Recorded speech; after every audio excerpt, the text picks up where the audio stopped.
আপনারা দেখছেন news now, খবরের নতুন ভাষা। ত্রিপুরায় সক্রিয় রয়েছে বর্ষাকালীন মৌসুমি বায়ু। তার উপর উত্তর পূর্ব আসামের ওপর ঘূর্ণাবর্তের প্রভাবে মঙ্গলবার রাত থেকে শুরু হয়েছে টানা বৃষ্টিপাত। আগরতলা সহ রাজ্যের একাধিক জেলায় লাগাতার বৃষ্টিতে জলমগ্ন হয়েছে বিস্তীর্ণ এলাকা। আগামী 10 জুলাই পর্যন্ত ভারী বৃষ্টির পূর্বাভাস দিয়েছে আবহাওয়া দপ্তর।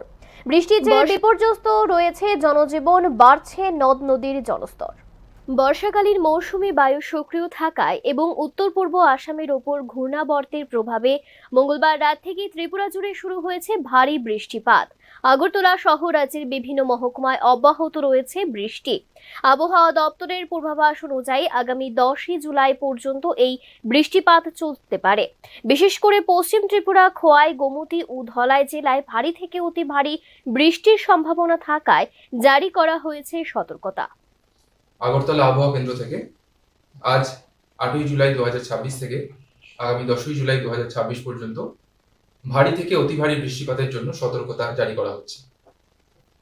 আজ মৌসুমী বায়ু সক্রিয় থাকার কারণে এবং উত্তর পূর্ব আসামের ওপর একটি সার্কুলেশন থাকার কারণে ত্রিপুরার ওপর ভারী থেকে অতি ভারী বৃষ্টিপাতের সম্ভাবনা রয়েছে। অন্যদিকে গত রাতে টানা বৃষ্টিতে জলমগ্ন হয়ে পড়েছে আগরতলা শহরের বিভিন্ন এলাকা। শহরের অধিকাংশ রাস্তায় জল জমে যাওয়ায় যান চলাচল ব্যাহত হচ্ছে। কোথাও কোথাও রাস্তার সংস্কার কাজ চলায় নর্দমার নোংরা জল উপচে রাস্তায় উঠে এসেছে। এমনকি বেশ কয়েকটি বাড়িতেও সেই জল ঢুকে পড়েছে।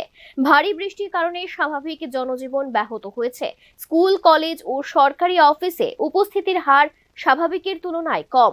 অনেক মানুষই বাড়িতে অবস্থান করতে বাধ্য হয়েছেন। এদিকে টানা বৃষ্টির ফলে রাজ্যের বিভিন্ন নদ নদীর জলস্তরও বাড়তে শুরু করেছে। পরিস্থিতির ওপর নজর রাখছে প্রশাসন। Bureau report, news now.